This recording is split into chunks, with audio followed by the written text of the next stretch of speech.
Right. Hello. I'm just going to make sure. Okay, hopefully we'll have Instagram as well at the same time. Yay, here we go. Good to be back with you. Thank you for joining. Here to speak about our favorite topic of languages again this week. Thank you very much for joining me today. I'm really glad to see you, and really pleased that you could be here to sort of talk languages with me and to indulge in this conversation that I've decided for this week. These are all conversations that I decide based on what people talk to me about and what I hear. And I get a number of comments about languages constantly, messages, and in very different places, also in person. When I'm on Clubhouse, when I'm on YouTube, on Instagram, on Twitter, on Facebook, in my private messages, in my emails, things that people ask me as well in person. I get so many different messages from different people. And so I kind of keep an idea in my head of what things to answer. And then if you've got any suggestions, I'm very, very happy to get some ideas of what's important for you too. So I will always sort of change things up every week so that we talk about things that interest all of you. That's my plan, and I hope that it's working so far. So this week, I have something to talk about, which is a little bit specific, which is this question I asked about how much you can learn in a month. And there are a few reasons why I asked that question. So the first reason is that people often ask what you can learn and how much you should expect to learn in a very short amount of time. And so, can you become fluent in 3 months is a very typical question that I get. How much can I learn in a week? How much can I learn in a month? How much can I learn in a year? When am I fluent? All of these kinds of questions. We've spoken a little bit about how long it takes and how quickly you can learn a language. But actually, what can you learn in a month is a very specific question. And it's as specific, I guess, as what many people assume a question like, how many languages do you speak? And when will I be fluent and things like that? So it really does sort of intersect all of those types of questions, I think. So first of all, a month doesn't sound like a long time. And I'm just going to give you an example from my life, okay? Because I've been through a number of different ways of learning languages over the years. And I made a video many, many years ago about my journey learning German. And when I learned German, I learned it in a very specific way. I went to live in Germany. I was surrounded by German constantly. There was no such thing as YouTube or anything like that back then, let alone Instagram or anything like that, or Facebook. It was just very basic internet technology and some websites and things, but there wasn't really the kind of internet that we know and love today. And so connections between other countries were not like they are right now. So this international idea of me talking to you from home here and you being able to you being able to sort of interact with me from wherever you are in the world. And that kind of thing just wasn't happening in the same way back then. So I went to Germany with a very specific idea in mind. I went there to learn German to a point where I would be able to pass an exam at university in Spain to be able to study German as my main language. So I was going to study a master's in business in Spanish, and that master's that was taught through the medium of Spanish. I had to have a second language, and of course I couldn't take English because that would be ridiculous, and I couldn't take French because again that would be pretty ridiculous for me to have French as a foreign language.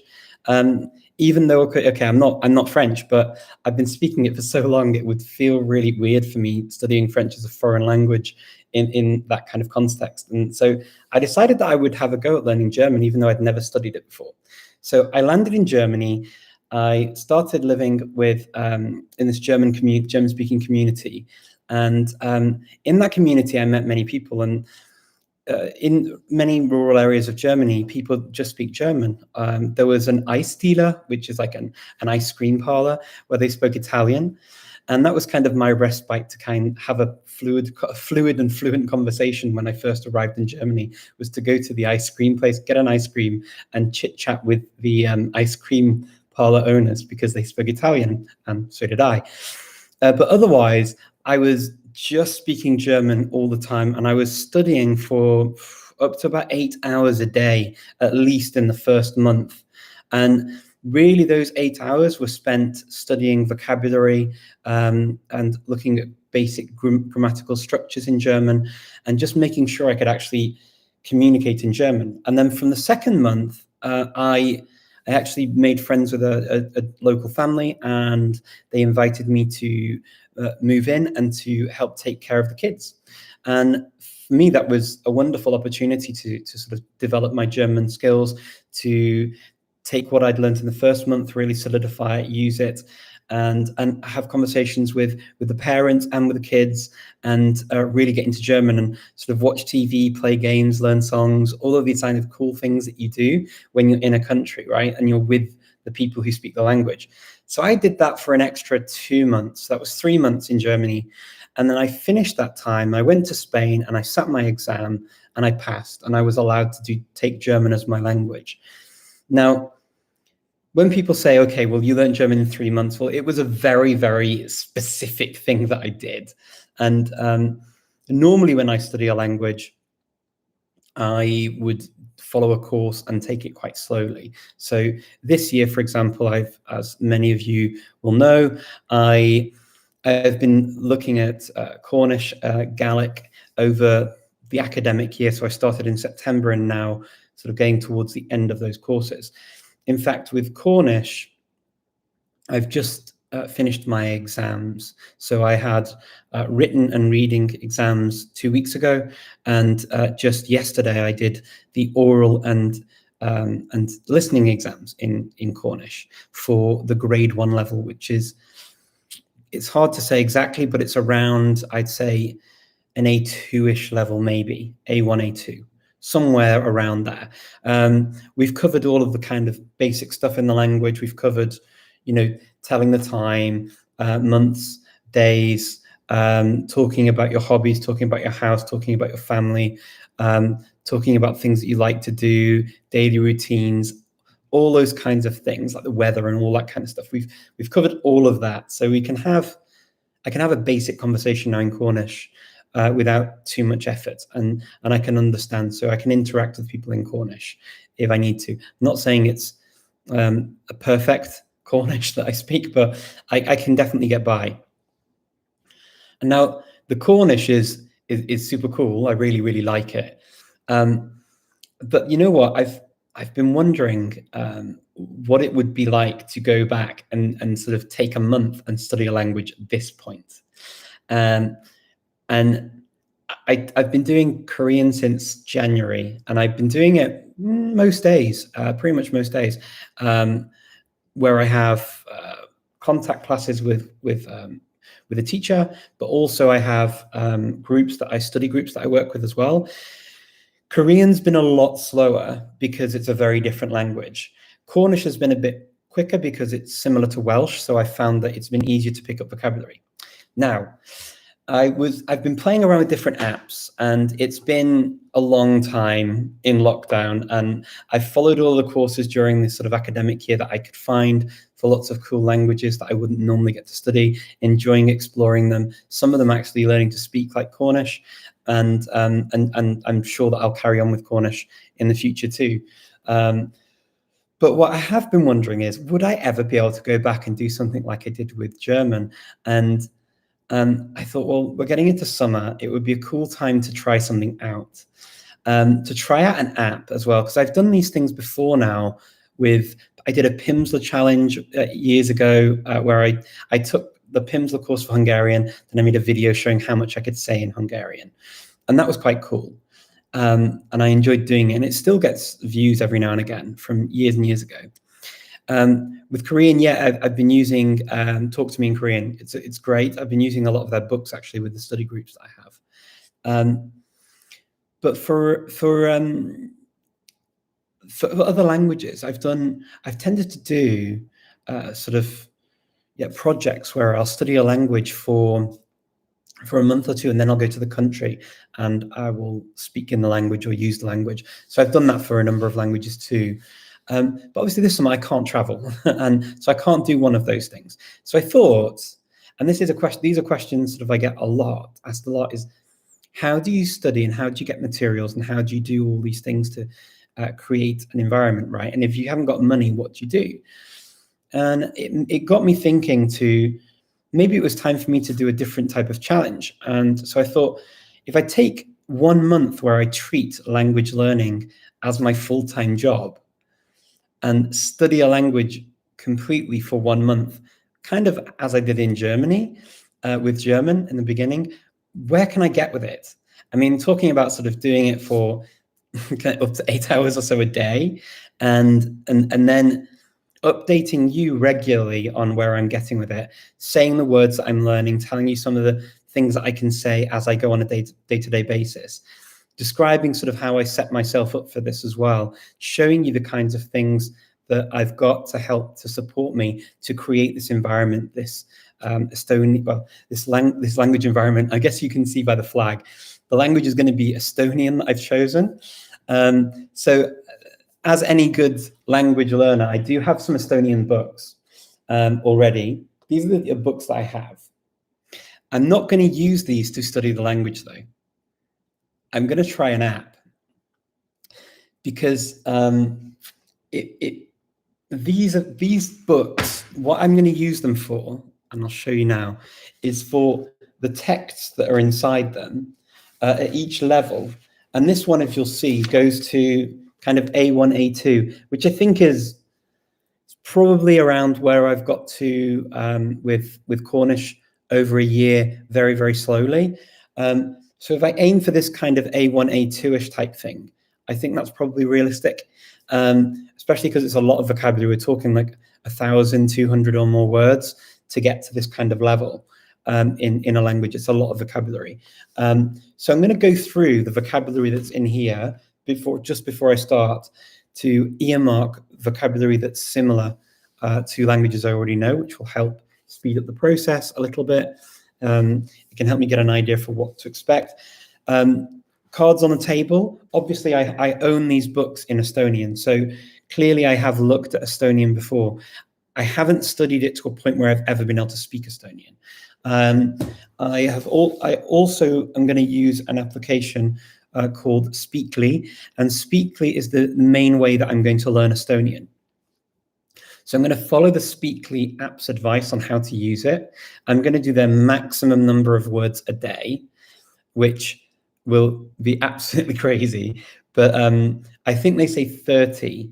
I may try and do a little bit more if I can. Depends on how much vocabulary I can get into my little head. But I'm going to use that as my main thing. But then obviously, if I want to create this environment of Estonian, I want to see Estonian and listen to Estonian and all those nice things. What I'll do is get myself sort of radio, TV, songs, use these books for easy Estonian texts that I can read alongside my studies. So the idea is I won't study the texts themselves to learn them by heart. I'll use them as just additional input. So maybe I might write some of them out, copy them out, and then when I recognize words that I've learnt on the app, it will just help to reinforce that. I'm also looking at maybe using a way to write down some things in Estonian. So I may use my friend Robin McPherson's site Journally to have a look and see if I can get corrections on my Estonian as I go through. I will find an Estonian tutor, and if anybody speaks Estonian and wants to be a language partner with me, please do reach out and get in touch, and I'll be very, very happy to practice my Estonian, because I'll need to have some sort of active practice so that I can recreate that month of intensiveness that I would have otherwise in a country. And then So I'll look on italki, I'll see if there are any tutors or teachers, and take it from there. And yeah, I mean, I did know bits of songs in Estonian years and years and years ago. I was in Estonia. Oh, I've been there twice, just for a very short period of time though each time. And yeah, I had this album by a singer called Kadi Tom. And so I kind of learned a few of the songs years and years and years ago. But unfortunately, yeah, I mean, a lot of that's already gone. So my active Estonian is pretty much tere and not much more. And I can probably say eregi eesti keelt. I don't speak Estonian. And then maybe regin English keelt, I think it is. I speak English. So I know how to say a few very basic things. I know the word for child is laps, and I know a couple of words like that. But otherwise, it's a bit of a new thing for me. Obviously, if anyone's watching and they know that I studied Finnish before, I did study Finnish. I studied it about 4 years ago now, which is a long time, and I haven't kept it up. So I think that some of the Finnish will help with the grammar, because the grammar has got some similarities to Estonian. It's the same language family, but I think it's only going to help me to a certain degree, because I only really got to kind of an A1, A2 or A2-ish level in Finnish as well, because I studied it for 3 months, but many years ago. And the course that I did at university was only, it wasn't very intensive, and I wasn't studying it constantly outside. I took it a lot more easy, really, with that. So this is what I'm going to do. And my goal for this isn't for me to say, wow, isn't this amazing? I'm learning Estonian and aren't I doing well? That's not the point. The point for me is, yeah, for me personally, of course, that is. I love learning new languages. For me personally, I want to learn Estonian. But my point of doing this and documenting it is actually quite different. It's really to answer in a very practical way the questions that I get from many people about how to go about picking materials, finding when you don't have many materials available, picking what you have, having a look at it, using it, how to use it, how to find additional things that you can use to support your learning, how often, what kind of things I do, memory techniques to remember words, things I do when I get word lists and what I look at. So these are all of the things that I have in my head as a plan. If you have anything specific that you want to know, please do ask me, and interact with me on this journey. Let me know what you want to do. I'm going to make a video every single day, and I'll probably make the video every evening so that I can sort of talk through what I've done that day. There'll be short videos, and I'm going to do it in a format that I will have available on YouTube Shorts and also on my Reel on Instagram. So you'll be able to follow on whichever one you prefer. Both of you like, and you can leave me messages, ask questions, and yeah, I'll be very happy to sort of take on board your comments and your thoughts as I move through it, so that I can sort of answer and make it the most useful month possible for you as well as for me. And of course, if you speak Estonian, please feel free to interact with me and ask me questions in Estonian. And feel free to correct me if you see anything that I write or say in Estonian and it sounds a bit odd, or it's not quite right, because I'll be learning, and any feedback is obviously great. So there we go. That's what I'm going to be doing for the month of July. I'm going to be learning Estonian, and yeah, really looking forward to using the Speakly app. I have it on my phone, but I also got the version on my iPad, because then it's a little bit bigger for me. I find it much more comfortable to use on here. So I don't know if you know this Speakly, but basically on Speakly they have, as you can see at the moment, I'm at 0. So just so you're aware, I'm at 0. I had played with Speakly a little bit a couple of months ago, and haven't really touched it for Estonian. I haven't touched it since. But I had got to maybe I'd looked at maybe 100 words about 2 months or 3 months ago. But what I've done is I've reset it so that I can start again. So I don't really remember much of what I did because I was just playing with it more to learn how the app worked than to really learn Estonian. But now I've decided that I want to see how much this, because I think the app is actually pretty good. And I've seen a lot of other people online saying how much they like it. And the languages that they have, this is the reason why I've picked Estonian. One, I've always liked Estonian anyway. Whenever people have asked me which languages I like the sound of, I always say Icelandic and Estonian. But the other reason why I picked Estonian particularly for this is because the other languages that I can choose are Spanish, English, French, Finnish, German, Italian, and Russian. And because I'd already studied Finnish before, I don't know, I thought it might not be a fair trial of a month, because clearly I will start remembering things that I'd maybe pushed back into the depths of the recesses of my mind. And the other languages I already speak to a fair level. I took the Russian test on this when I first came on it, and even though I've never really studied Russian much, I was still sort of kind of higher intermediate when I took the assessment. So it didn't feel right to take a language that I've already studied the basics and maybe to an intermediate level, because it's hard for you to understand or to see how much I actually know before I start. And so it's difficult to kind of gauge that in the same way as if I take something that I really know just a few words of. And as I say, I mean, over the course of a month, if I'm looking to learn 30 to 40 words a day in Estonian to get to that kind of 1,200 type number that I would need to be a kind of an A1, A2-ish level,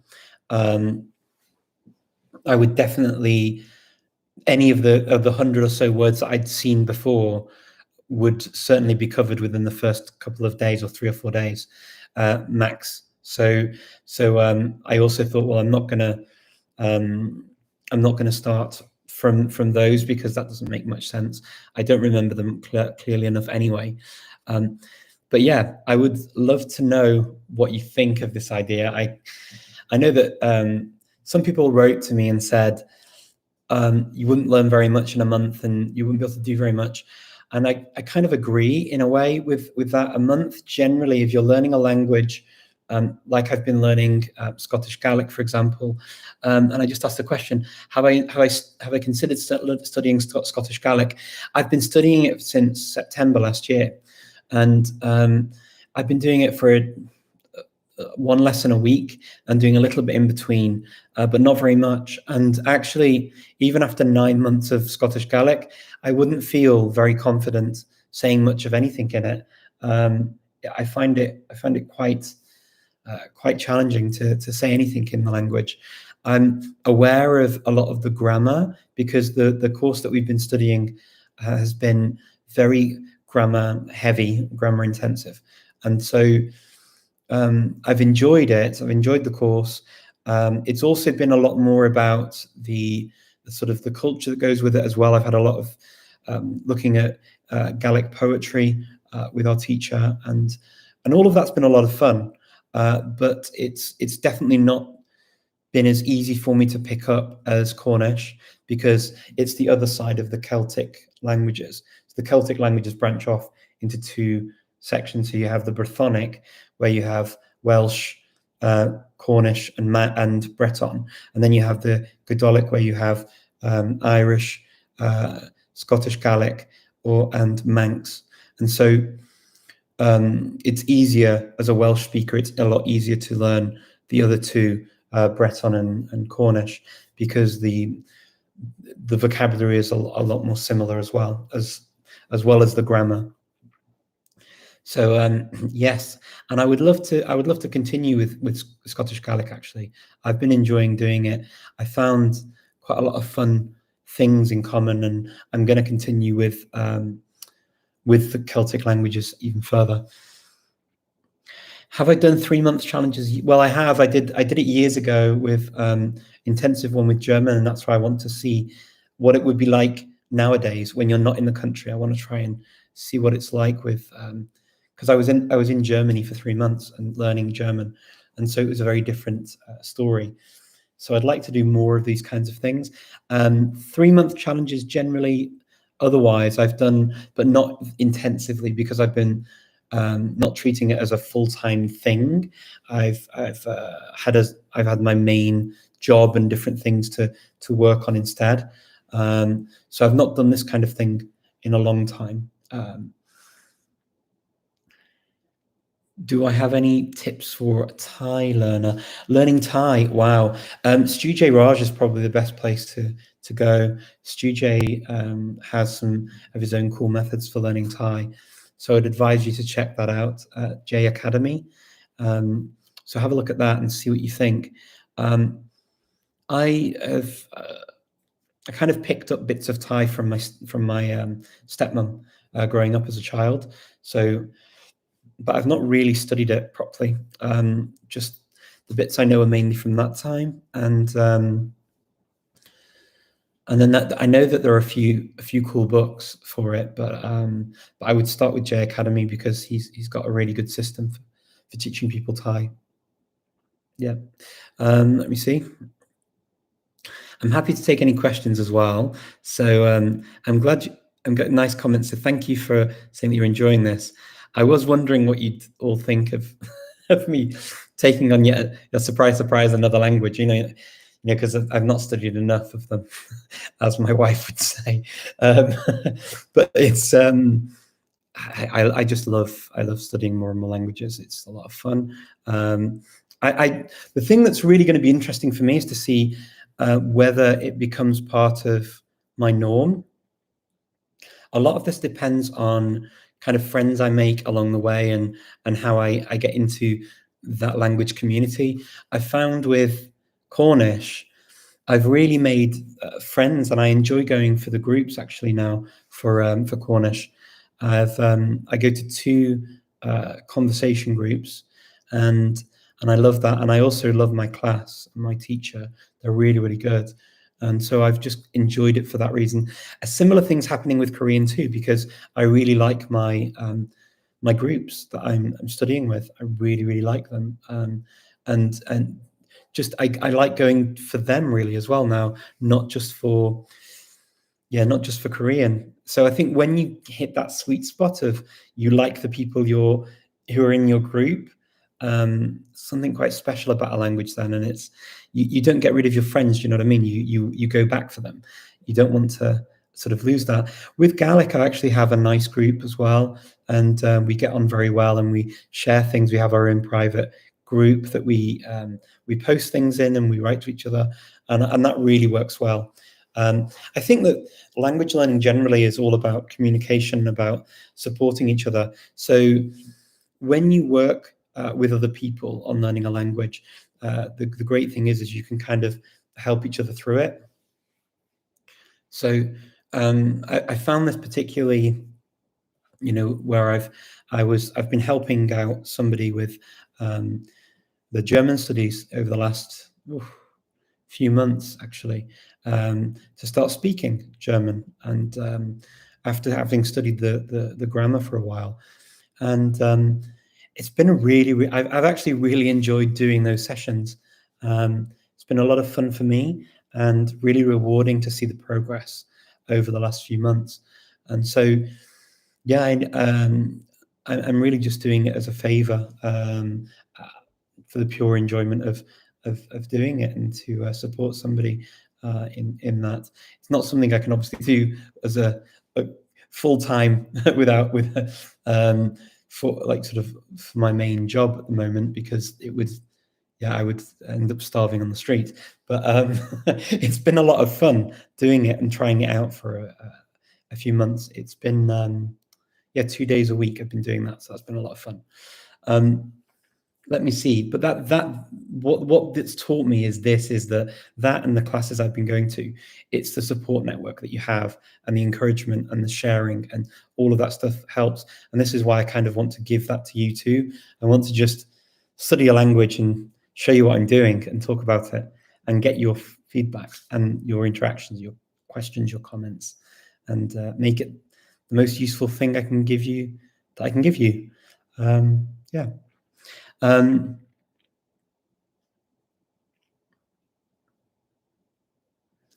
Okay. Ja, du siehst ja so gut aus. Ja, danke. Ich bin eigentlich verheiratet. Vielen Dank.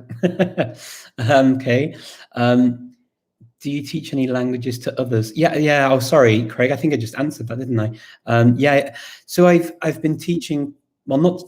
This is what I say to my my student that I've been helping out with German is I can't teach anyone anything. I can show you how to learn, and that's what I've been doing with him, and I've really enjoyed doing it.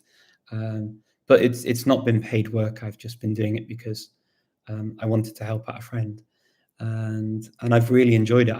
I'd not really done that very much before. I've given tips to people and like kind of like I do here and tell you about things I do, but I'd not done it intensively. And there is something to be said about having that contact time, one-on-one, or even in groups with people. And I've done polyglot workshops in the past where I've gone with different people, and we just sort of talk through the whole language learning process and answer questions over a weekend or something.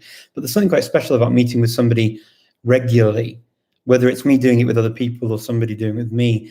There's something quite nice about it because you kind of keep going and you keep motivating yourself to move forward. So yeah, I would definitely consider doing it more in the future. I really like it. Okay, maybe 1 month is enough to learn a dialect. It's funny you say that about sort of learning a dialect or learning a language that's similar to a language you already speak, Jay. Absolutely. One would think that that's doable, sometimes doable, but sometimes actually it can be super tough when it's very similar, and when the accent is the main thing that you're trying to change, and the porosity, the intonation, and then small words, and there can be a lot of interference from the language that you already speak. So I did this for Norwegian, I did it for Brazilian Portuguese, I did it for Quebecois, and I did find that there was a lot of influence from those other main languages. So I don't know how, in the end, I mean, people responded to me in all three places without any problem. But I don't know how authentic it was, if I'm very honest. A month is quite a limited amount of time to do it. It does something. It brings some goods back to the table, but I don't know how. I wouldn't know how to sort of document how successful it is. Hi, Richard. What groups are you using for Korean? Any recommendations? Yeah, Laura. So Laura or Laura. Sorry, I don't know how to pronounce your name. If I just say it, I've read it the English way first. But I use groups on Clubhouse. I actually have written on my blog about my Korean studies quite a lot. And so you're welcome to have a look and get the actual details of the clubs and stuff from there. You'd be very, very welcome to join. There are quite a few of those kinds of clubs as well in Clubhouse, which is cool. So you'd be very, very welcome. Craig, can I help you with Greek, Craig? I don't know, can I? I don't know. Possibly. Who knows?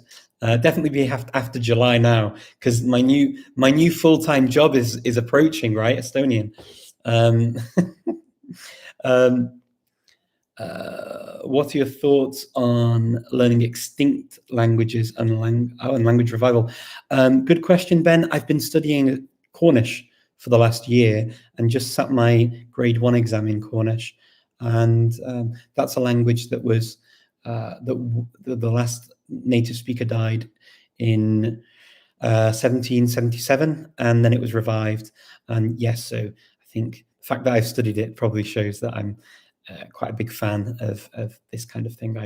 I love the idea of reclaiming heritage, linguistic heritage, and cultural heritage.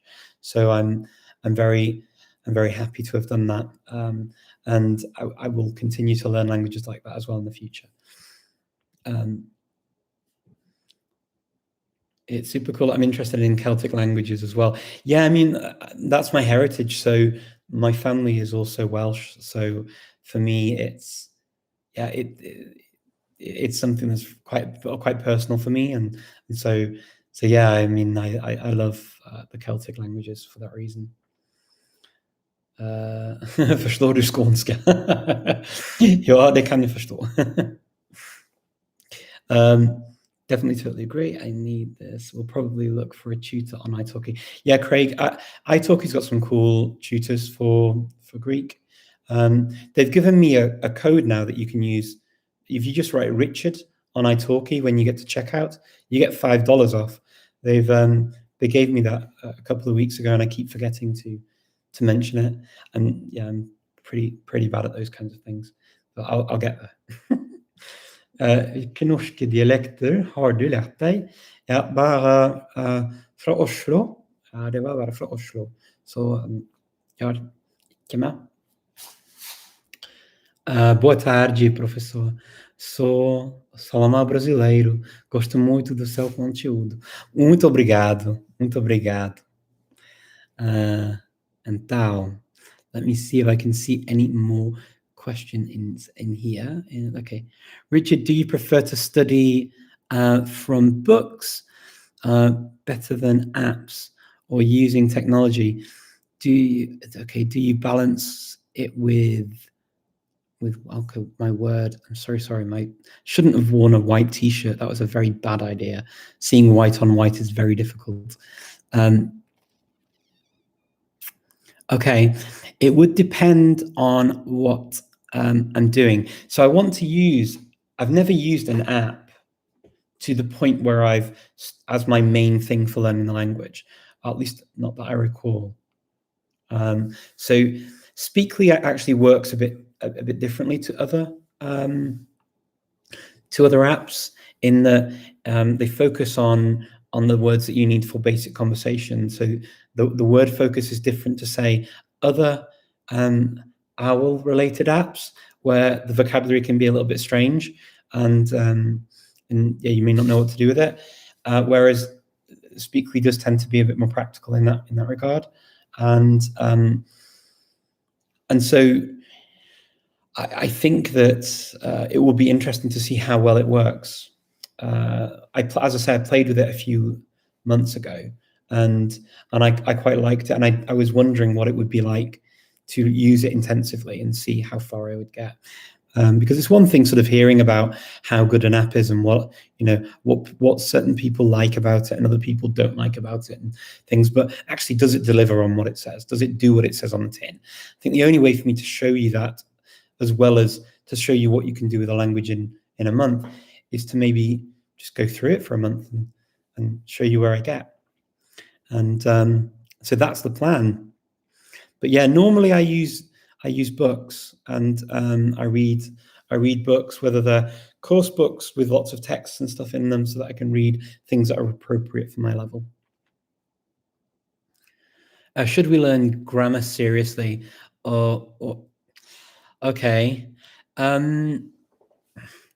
So there are people out there who will say you don't need to study grammar at all. You can potentially learn a language without learning the grammar as it's in and of itself. Honestly, though, as speakers of at least one language, we do have an ability to understand and have things explained to us. And so for me, it tends to be like missing a trick, really, to sort of struggle and guess and second guess grammar if there's an explanation just sitting there for you to read so that you can comprehend it more quickly and easily. So I personally find grammatical explanations handy to shortcut some of those those getting steps and getting things wrong and understanding it incorrectly. This is particularly true of languages that are very different to ones you already speak. I've met people who have learnt languages they think are similar. In the Slavic languages, very often people learn my home language, Macedonian, and they believe that they speak it and they understand everything about the grammar. And then I find out that they don't quite get the difference between the past tense usage that we have. There's a form that's basically a borrowing from Turkish grammar, and yeah, the concept is totally missing, lacking in any other Indo-European language.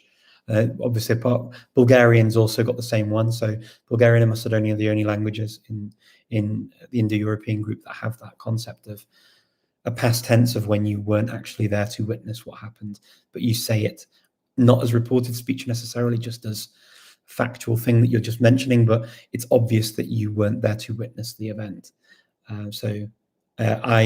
My brother went to the shop.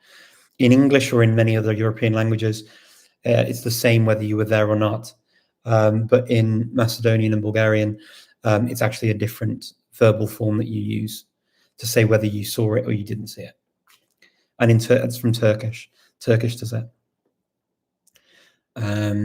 So yeah, I think it is useful to have grammatical explanations so that you fully get the concept. People have spent a lot of time analyzing language and analyzing grammar, and if they've described it for you and it doesn't bore you to death, then it can be a really useful tool to skip some of those steps. Okay.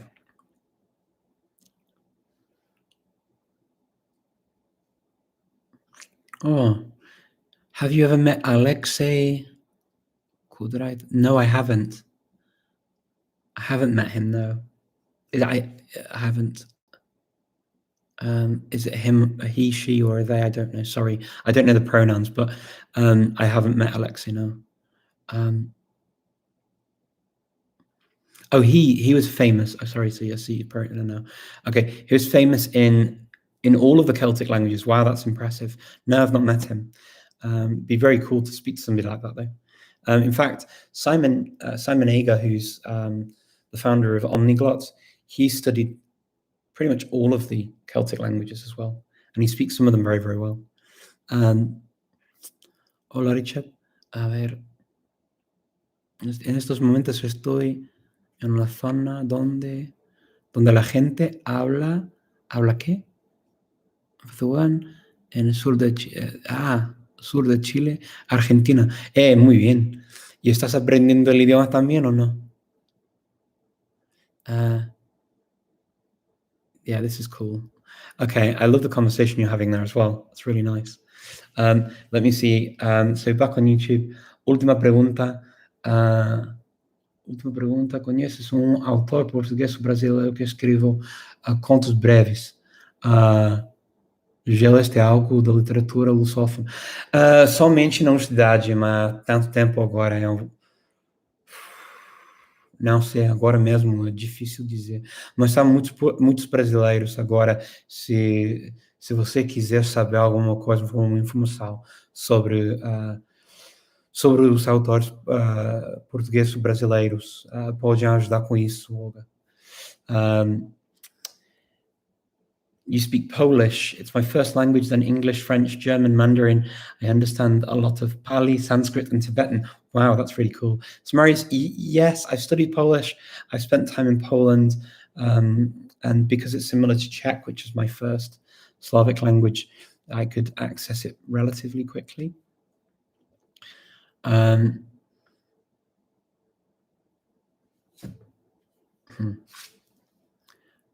Cum reușește să învăț mai multe limbi deodată care sunt din familie foarte diferite? Pentru că am lucrat și am lucrat la foarte mult străine și îmi plac foarte multe limbi diferite. Și pentru tine ești. Have you heard of Luke Ranian? No, I haven't, Craig. I don't know who that is. Have you got any more information? I haven't got a clue. A little of several of the languages, yes. Sócio brasileiro. Sim, muito bem, obrigado, Luís. Muito obrigado pelos autores portugueses brasileiros. Bonjour, c'est avec accepter interview même. Poster sur Internet. Oui, en fait, ce que je fais, je crois que... Je suis désolé, mais j'arrive pas à lire tout ce qui est... tout ce que tu as écrit là, mais je vais essayer de reprendre si c'est possible. En fait, ce que je fais en ce moment, c'est enregistré déjà, et je vais laisser sur YouTube et Instagram. Il y a les... ça s'appelle comment déjà? Instagram Télévision, ou quelque chose de genre comme ça. Insta TV, quelque chose comme ça. Do you know Turkish? Yeah, I speak Turkish because it's spoken where I am at the moment, and so I studied at Yunus Emre Institute. I finished the B1 course and passed the exam, and then I just use it really for communication. I actually was speaking Turkish this morning. I have an italki tutor, and I speak to him once a week in Turkish. Do you know the Persian language? I started learning Persian last year, and the plan was to learn Persian. But with the pandemic, I got the opportunity to study lots of languages that I wouldn't normally get to study. And Persian for me is a language that I'd love to learn, but it's a language also that I can really study at any time because there are lots of things to help me learn it. Whereas a language like Gaelic or a language like Cornish, they were coming online because of the pandemic, so it made sense for me to prioritize those and learn and study languages that I wouldn't normally get to study. It all started with a course in North Army and Scots and what else? And I did Kristang for a while, and I've done a little bit of Mayan on a course, only a little bit, and then the Celtic languages. So, but yeah, I would go back to Persian at some point. Bunu sevdim. Çok teşekkür ederim. Evet. Burada Üsküp'te Türkçe hem Arnavutça hem Makedonca konuşuyoruz. Ve bu yüzden çok çok kötü değil. Fena değil. Ama gerçekten burada şimdi bu yıl daha zor oldu. Çünkü benim Türkçem genelde daha az konuşabilirim. Çünkü her şey kapalı ve gerçekten merkezde Türkçe konuşuyorum. Burada her yerde Makedonca, Arnavutça konuşabilirim. Ve Arnavutça sürekli kullanabilirim. Türkçe daha az çünkü sadece ne zaman ben merkezde bir kahve, bir çay, bir lokantada bir şey yemek istiyorum ve o zaman Türkçe konuşurum. Farsi is beautiful, I agree. Luke is a polyglot specializing in Latin and ancient Greek. Wow. Okay. Like your good self. And his channel Scorpio Martinos. There are 2 channels I listen to religiously every week. Wow, that sounds really cool. Yeah, I like that. Do you know what? I've got this thing about Latin. I really think Latin sounds really cool. And I really do fancy learning Latin at some point, like to speak Latin. I think that would be super, super cool. Not done it yet, but maybe one time. One day I'll get to do it.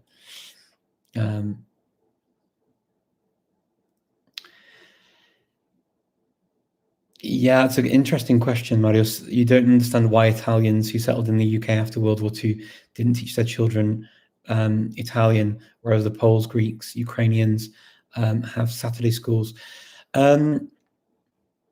It's a mixed bag, even with some of those, but because I've met people who are from Greek, Polish, particularly.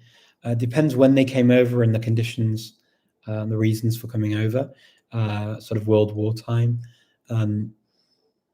but it depends on the family a lot as well. But yeah, I would agree. In general, they tend to have kept them more easily.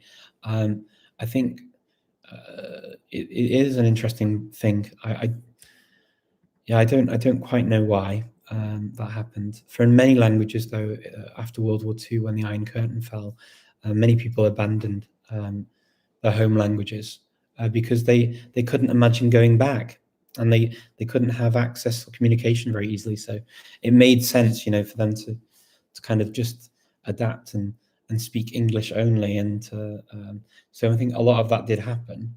But yeah, it is an interesting observation. You love the Indigenous Language Challenge back in 2019. We should make it a yearly thing for future Polyglot conferences. Jay, that's a nice idea.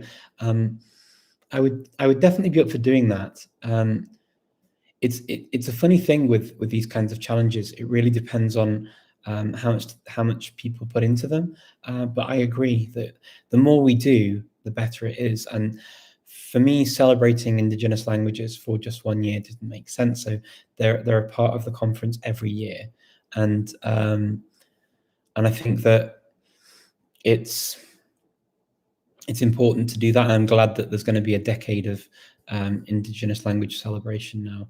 Well, Indigenous, endangered and vulnerable languages celebrated. So yeah. Okay. Tim writing away in Polish there, very nice. Why weren't the minority languages which you are learning now available online before the pandemic? Yeah, Tim, that's a good question. The languages that I was studying this year, and when I decided that I was going to take a break from the languages I was studying to take advantage of all of these opportunities, I think that the main reason would have been that people couldn't imagine other people outside of that area being that interested, maybe. Also, it could have been the sort of the age and of the people learning it. They could have been an older generation that weren't as tech savvy. It could have been, that they wanted to have that. It was a thing to do in the local community center, and people sort of did it as a retirement thing. There's some of that, definitely. Also, I think that maybe that was a main thing, but also the people teaching it might have also fitted into some of those categories. Whereas when the pandemic hit, many places where they hadn't considered online that much were forced to, and so they opened them up to online communities, and people like me got the chance to join it, to join in. And I really, really appreciate the opportunity that I've had this last year and a half to be able to do that, because it's been a bit of a game changer for me. I think it's been really cool seeing what works well and seeing what doesn't work well as well, in terms of teaching and online study, and what works well in a group and how groups react to things. So I've actually really enjoyed it. Some of it's not been to do with learning the language, in terms of I didn't have that as my main goal to learn the language. It was more to learn about the language, how the language works, because I appreciate that. I mean, depending on my own, my own things going on in my own life. Some stages I was doing these courses, and I couldn't be 100% present to study constantly, because I had a lot of other things going on at the same time. But I did enjoy following them to learn more generally. And that was, for example, with North Sami, that was definitely the case. That for me, in the beginning, I was quite focused and dedicated, and I was picking up quite a lot. But then, as it moved forward, I wasn't able to keep the momentum going, because I just had too many other things going on. So I was just able to continue it, learning enough to follow the lesson through and to get to the end of the course. And am I still learning North Sami? It was good question, Elias. It was a 12-week course, so it was 3 months of North Sami. It wasn't short, and it was a good few hours each time. So once a week at this course, and I loved it. It was the teacher was actually trying out a course book that he was writing.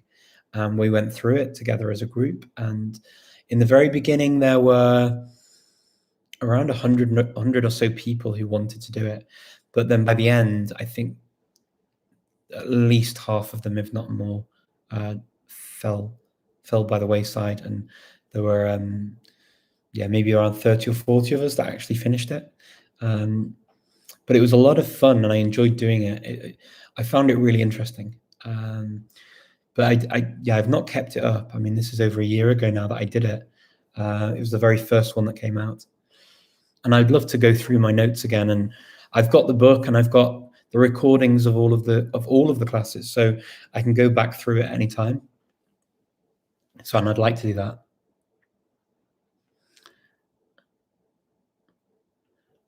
I just seen a TikTok on you, and I looked you up, and you are live. What a coincidence!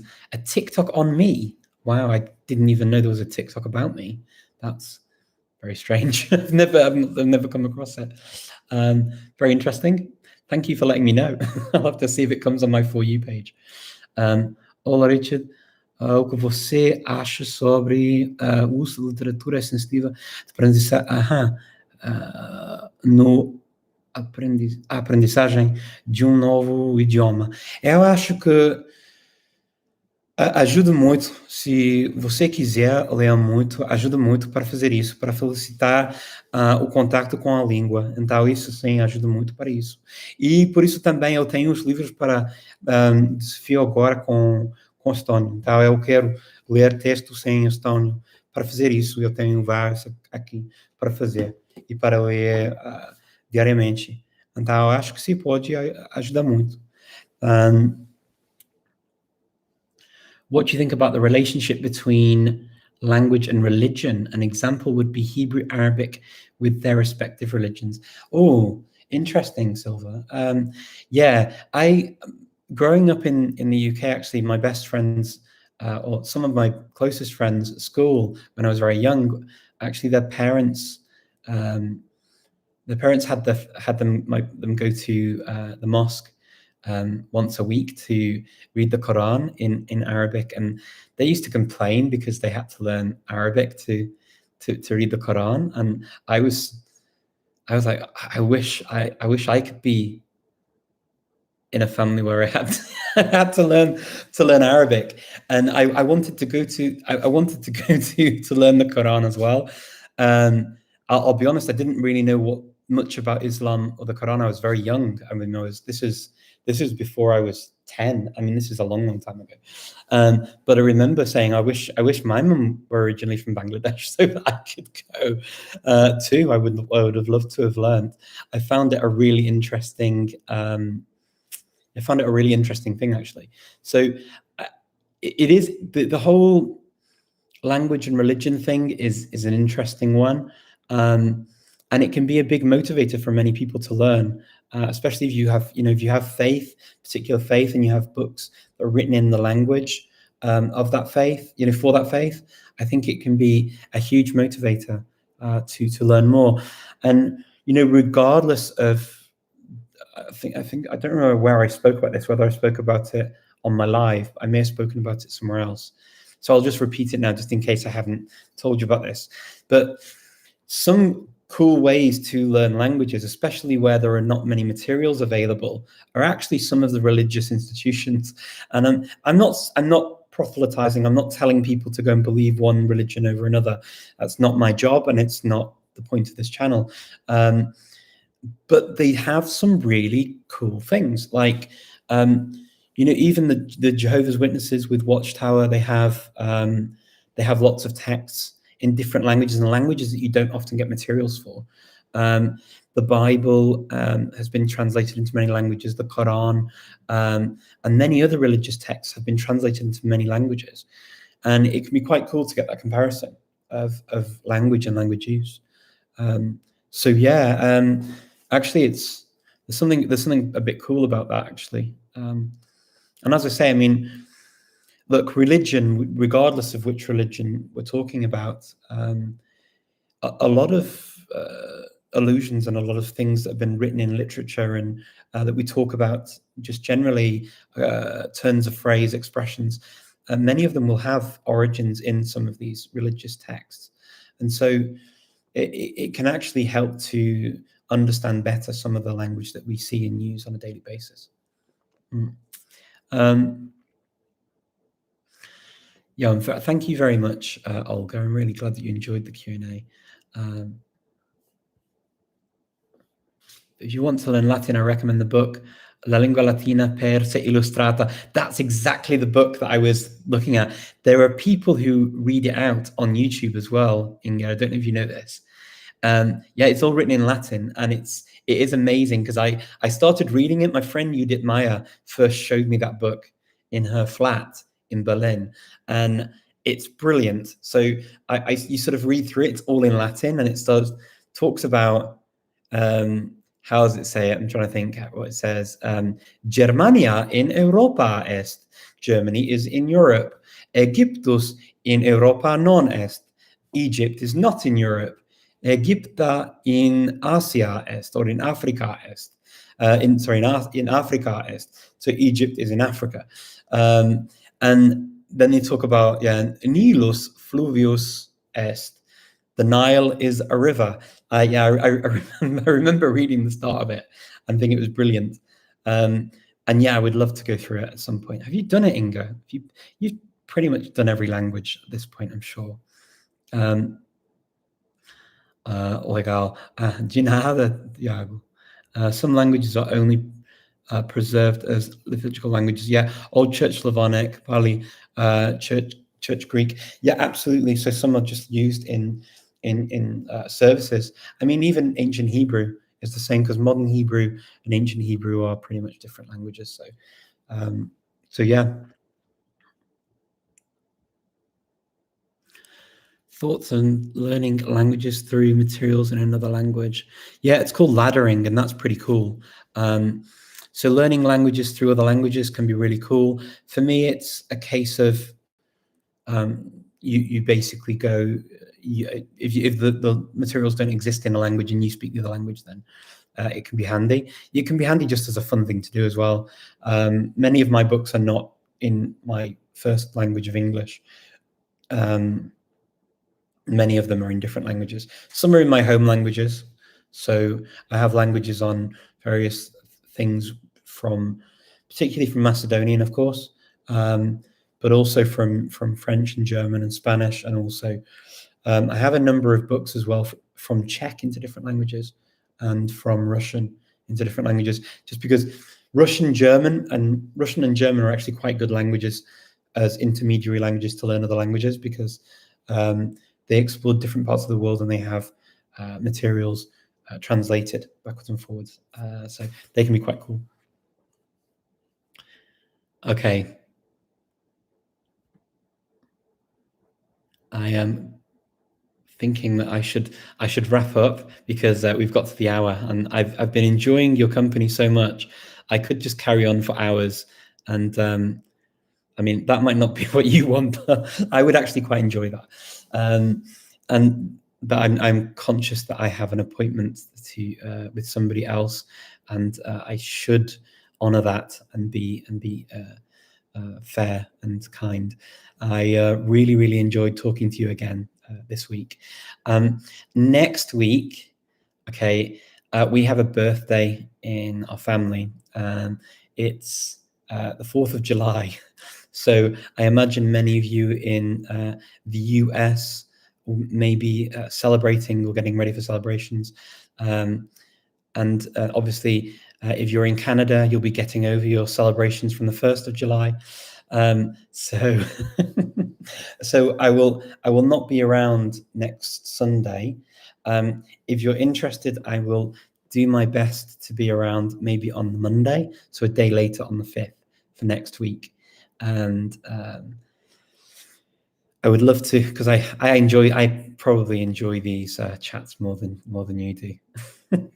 I really do. So I'm looking forward to talking to you again next week. Thank you again very, very much for coming and for keeping me company and for talking with me about our favorite topic of languages. And look out for all this Estonian stuff that's going to be coming now.